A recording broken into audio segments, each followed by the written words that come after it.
Hi, welcome to the Skies of Carson Valley. Skies of Carson Valley will be a monthly television show that will bring you information about news and events happening in aviation and astronomy. We're going to be covering the Minden Tahoe Airport, the Carson Valley, and Douglas County. So I am your host, Chris Johnson. I'm the operations supervisor at the Minden Tahoe Airport, and I'm also the outreach director for the Astronomical Society of Nevada in Douglas County. So over the next few months, I really want to reach out and try to cover some of the aspects of aviation here in Minden and Douglas County. And so it seemed very natural to start off with soaring.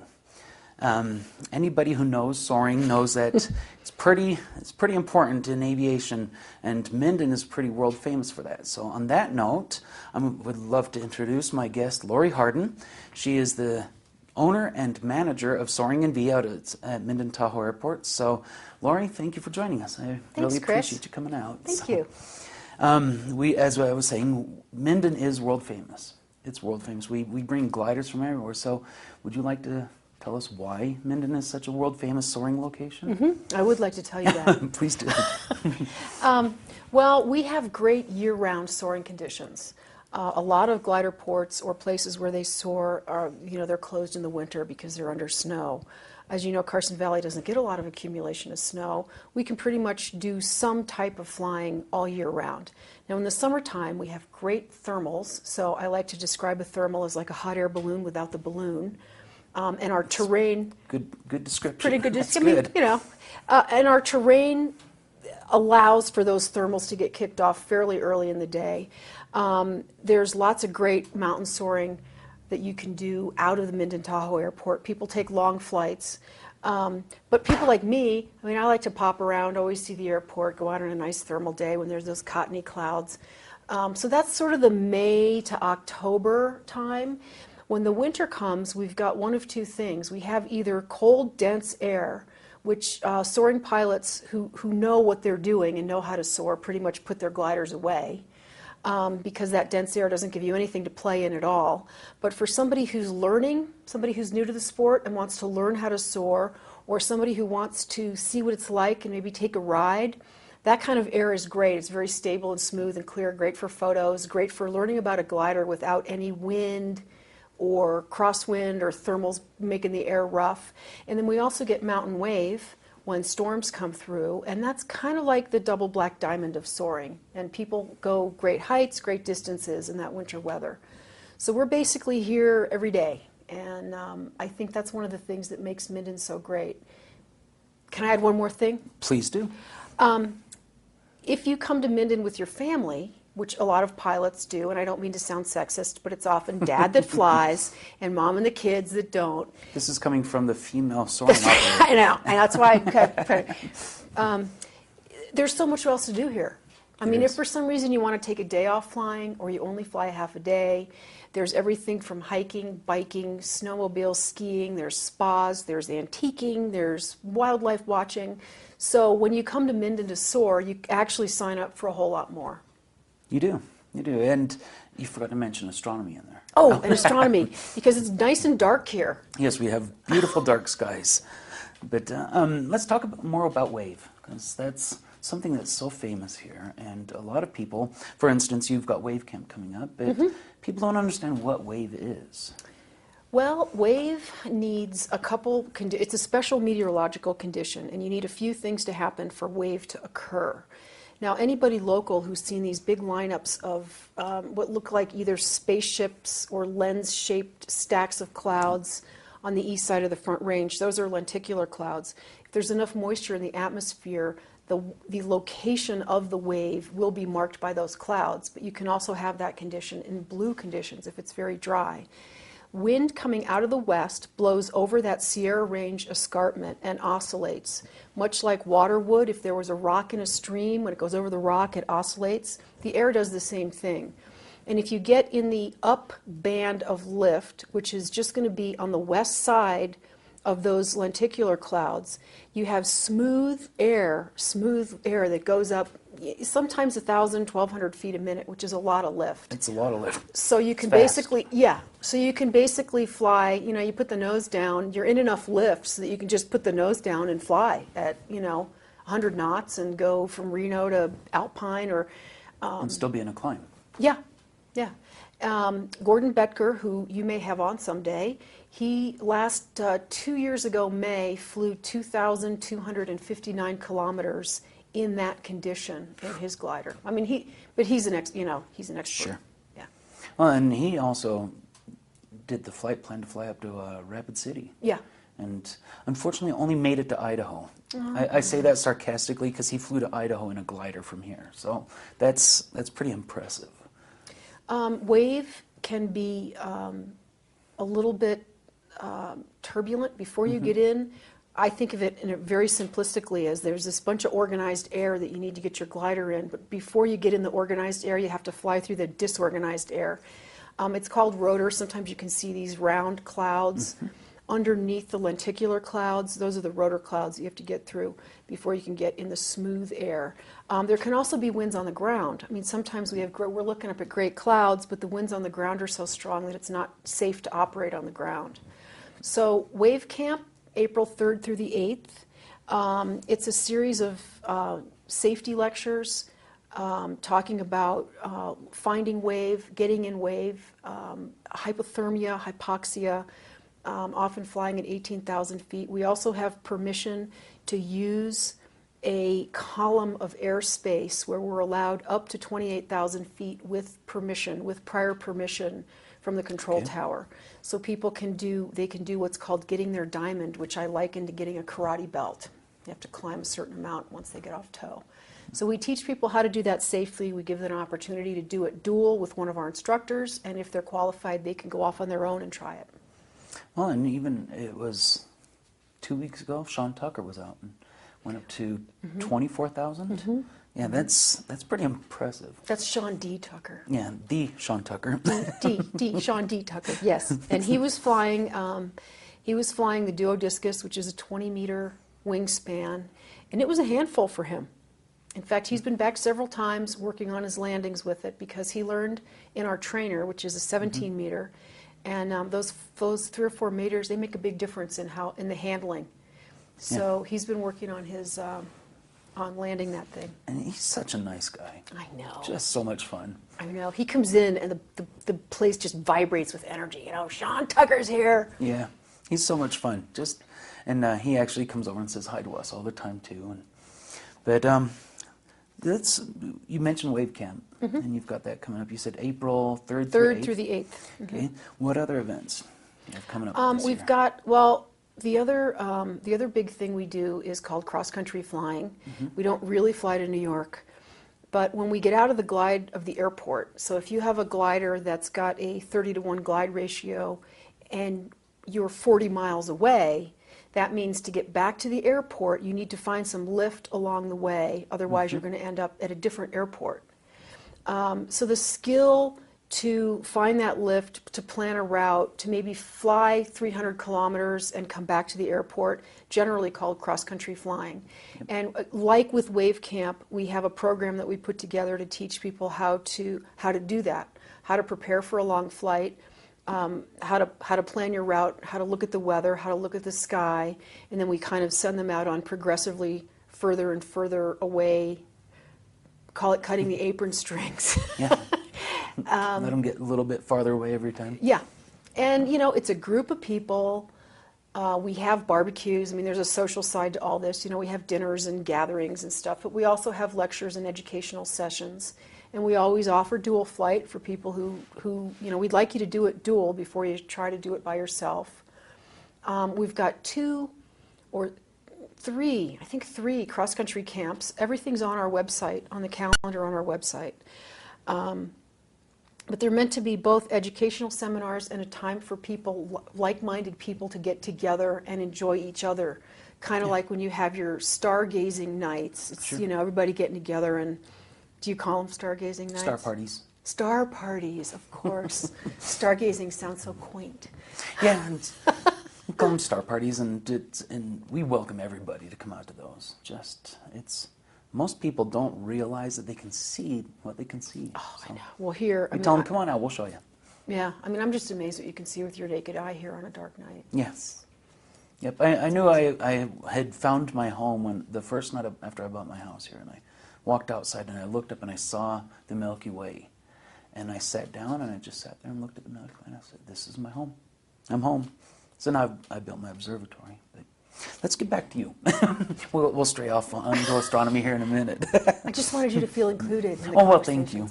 I'll take up the last half of the show. Okay. No, but so, and events. Also, the touring motor gliders are coming in. We try to support... Love those guys. I know, those guys are fun. There's two, all of my gliders get aloft with the use of a tow plane. Mm-hmm. So we hook you up to a cable, we tow you up, and there's various decisions when you get off. You get off and fly. There's two other ways. Well, there's many other ways, but the two other popular ways. There's gliders that are self-launching. So mm-hmm. they have a propeller that comes up on a stick from behind the pilot. They take off, they stow the engine, they go soaring. But then there's also touring motor gliders, which is sort of a hybrid between a glider that has an okay glide and a small aircraft, a small single-engine aircraft. Mm-hmm. These things tend to sip fuel and go great distances, and when they get in good lift, they turn their engines off and do some soaring. So they gather once a year at the airport, and it's grown exponentially every year. I think they may outgrow my small facility one of these years. But we had, 24, 25 last year? Yeah, and might have been up around 40, I think. Yeah, and then this year they've extended it a day, so it's going to be a day longer. And it's the same format as our other educational programs in that, there's social things, there's introducing each other, there's looking at each other's airplanes, because of course these guys have all different kinds of airplanes from all over, and they come from all over the place, Connecticut and Florida and Pennsylvania. And so these, oftentimes it's couples, they fly in together, and I think they're sort of the airborne RV group, So rather than lumbering around the country in a big RV, they fly around in these motor gliders that don't have much of a payload, so it's like them and their toothbrush. Yeah. But that's in July this year. Yep, and it's July... 25th to 28th. 28th, correct. Right. All right, well, we're going to take a short break real quick, and we'll put some of that information up on the screen for you so that you'll have web page contacts, telephone contacts, and we'll get all of Lori's contact up there also. So we will be back soon.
Hi, welcome back to the Skies of Carson Valley. I'm Chris Johnson, your host, and I'm here again with Lori Harden, owner and operator of Soaring NV out at Minden Tahoe Airport.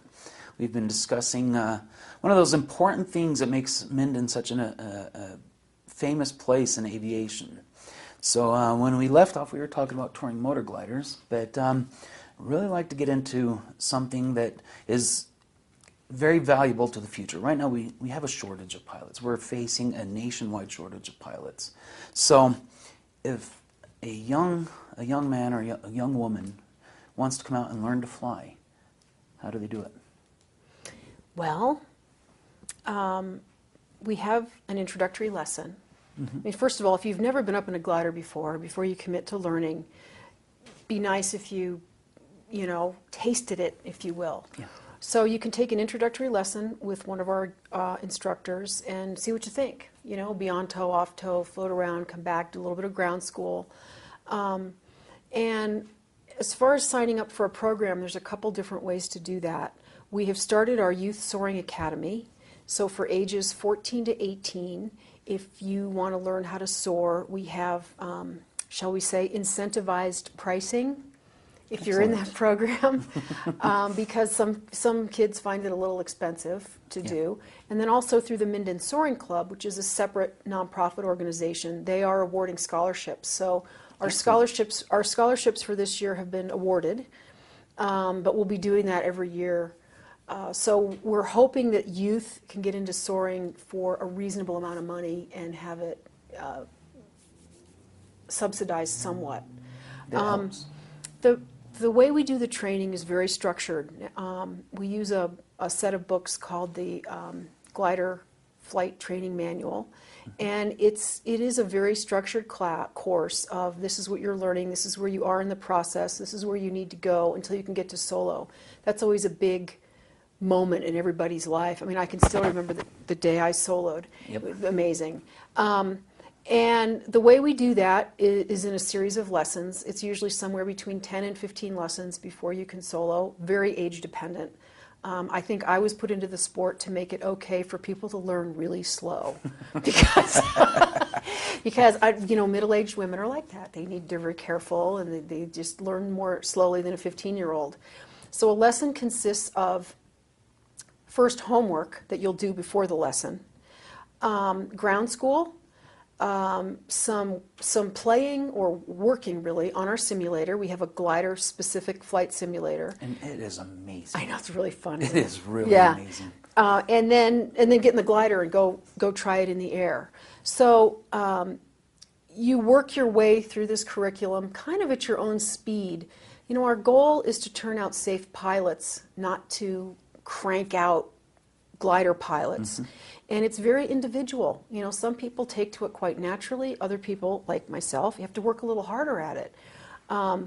So you commit to this process of learning, and we've got some people who come twice a week, and they'll be, a couple months before they get to solo. We've got other people who visit, and I'm going to be there for 2 weeks, and I just want to be immersed in it. And they come and stay in our bunk room and just, grind away at it, and that tends to be a faster way to learn. From solo, you need 10 solo flights in your logbook minimum, and then the instructor tunes you up a little bit, and then you can take your practical. You need to pass a written test. Written test. 60 questions, how an airplane flies, a lot of rules and regulations, And a lot that's of on money, aerodynamics. right? Airplanes fly because of money. Right, that's what makes an airplane fly, money. It's a one-question test, right? That's right. So we've got right now people of all ages. In a glider with proper training, you can solo at age 14. Now, you can't get your license until you're 16, but you can go out there and fly around on your own. You can't take passengers. You can go out there and fly on your own at age 14. And we've got people doing that.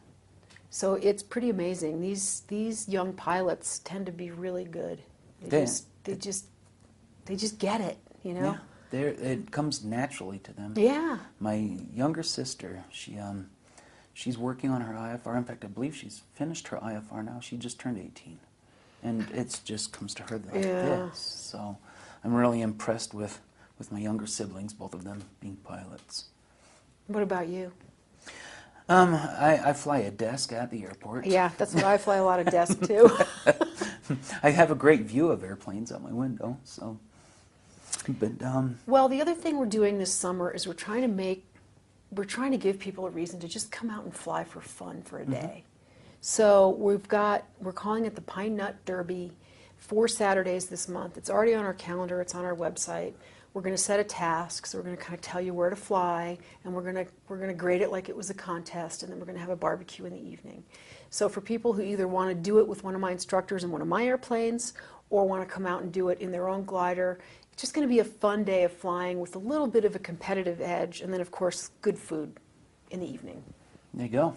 There you go. The barbecue is a reason to come out there. Yeah, I know. We do good barbecues. We do good food. Yeah, I can. You can attest to that, yes, right? Yes, I can. Saturday, I was out there, and this last Saturday for the party. And for the delicious Aquarians. It was the birthday party. In case you missed it, it was for all the Aquarians, and we threw in a few Pisces and a few Capricorn. It was mostly for Aquarians, though. But they did invite us Cancers out to join. Yeah, so. we invited all signs. But you had to, be there to celebrate us. Yeah, we were. It was a good reason. That's when I actually logged a flight on your simulator, and it's pretty intense on how difficult it is to stay behind that tow plane. Yeah, I actually think it's more difficult on the simulator than it is in real life. Yeah. But sometimes people who, the other thing that we do a lot of is called a glider add-on. And if you already have a license, say you've got a single engine license and you want to fly a glider, it's a much simpler process. You don't have to take a written. You've already taken that to get your single engine. So you have to fly with an instructor to get to solo. And again, the same variability applies. Sure. And then you need 10 solo flights in your logbook, and then you can take a check ride with the examiner and have what's called your glider add-on. And then you can come rent a glider and fly. And we emphatically believe that whatever you fly, you'll be safer if you learn how to fly a glider. And I can imagine that. And one of the most difficult things for me in flight training was doing the loss of engine training. Out. Yeah, engine out training. And instructor cuts that throttle back. I want to head straight for the runway. I don't care where it's at. I want to turn my nose to the runway and get there. So you put your nose down. Yeah, and you just can't do that. You have to watch that airspeed and maintain that glide slope. But gliders, learning how to glide and handle an aircraft without that big fan in the front, that actually helps a lot. So. Well, and all I fly are gliders. Mm-hmm. Well, and every now and then I still get on the broom. But I only fly gliders, so I have to take this. I have to take information from people who've come from the engine world into gliders, because it's all I know. So it makes a lot of sense to me to always be thinking about where the runway is and if I'm going to make it, if I have the altitude to make it back to the airport, or if I can find some lift along the pine nuts and come back. And it's like a game. It's like a treasure trove, a treasure hunt of finding lift and climbing it and keeping your glider aloft. It's really fun. It is, and I've become so interested in it. I actually went up with Tupper here a few months ago, and I was surprised. I was really surprised by it. What's surprise? We keep hearing from people it's not what they expected. So what did you expect, and then what did you experience? The biggest thing that surprised me was in a 172. I've got my headset on, and it is so loud in that cockpit. And when I'm talking with the instructor and communicating, it's difficult to hear all the time because of how loud the airplane is. Mm-hmm. The glider, we had to take the headsets off so we could hear each other, and we were just talking like you and I are here. It is dead silent in that canopy. Mm-hmm. Oh, you can barely hear the wind outside. Mm-hmm. So that's what really surprised me. Was the silence. Yeah, how quiet it was. Well, that also depends on the speed you're flying. Yeah. I mean, if you put your nose down and pick up speed, you can hear the wind noise. But if you're flying slow, floating around up there, it is really quiet. And we can just talk just like this. The only time we really picked up a lot of speed was when we did the wing over.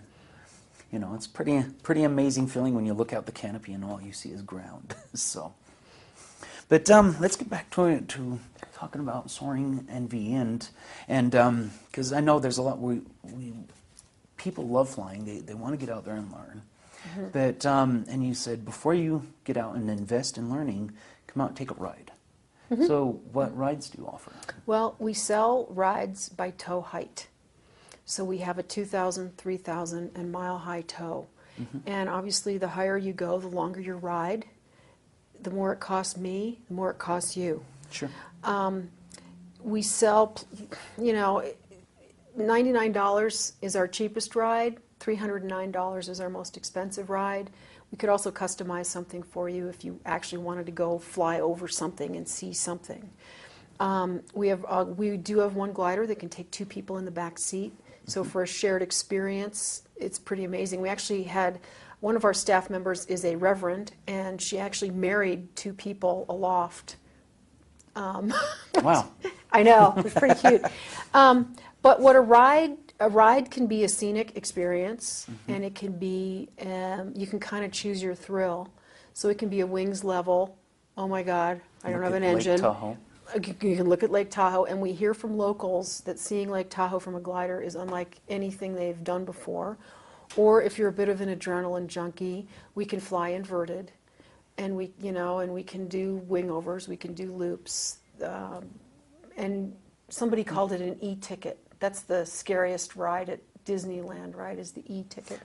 I haven't been to Disneyland for probably 3 decades. So what I like to tell people is if you're nimble enough to climb in the glider, and we can even give you some assistance with that, you can take a glider ride. We take people of all sizes, ages. We take people that are scared, people that can't wait to get in, and people who really, I'm doing this.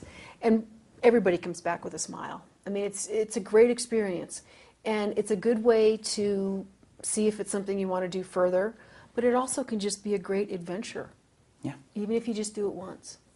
I enjoyed it. I've got officially 1 glider flight. In your logbook. In my logbook. Congratulations, Chris. Thanks. I've always, it was a learning experience. Not reaching down for the throttle and the mixture, but just nose up, nose down. Yeah, right? Basically. But I'd love to get people out there, and I hope that we can really introduce people to it, get them out there. Well, and I just want to tell people too that we will make you feel welcome even if you're ground crew. So if you bring somebody out for a ride and aren't going to take a ride yourself, come watch the activity, sit on our deck, have a cold drink, and just enjoy. It's sort of like the boat dock of the airport. Come and hang out and watch the action. And even if you just want to come out and visit the airport, we will gladly take you on a tour. That's one thing that we really find important, is that the community knows that this is your airport. This airport belongs to the citizens and residents of Douglas County, and so come out and join us. Come out and visit us. We'll take you out and show you the runway. So, Lori, thank you again. And the tail drugger does the best French fries in town. There we go. Another reason to come out and join us. So, Lori, thank you so much for coming thanks, out and Chris. joining Thanks me. for having me. And I'll be coming over to do another flight with you soon. Thanks. So maybe even take a camera up and show our viewing audience what it's like up there. So, okay. Right. Thanks, Chris. Thank you for joining us for this episode of Skies of Carson Valley. And we will see you next time.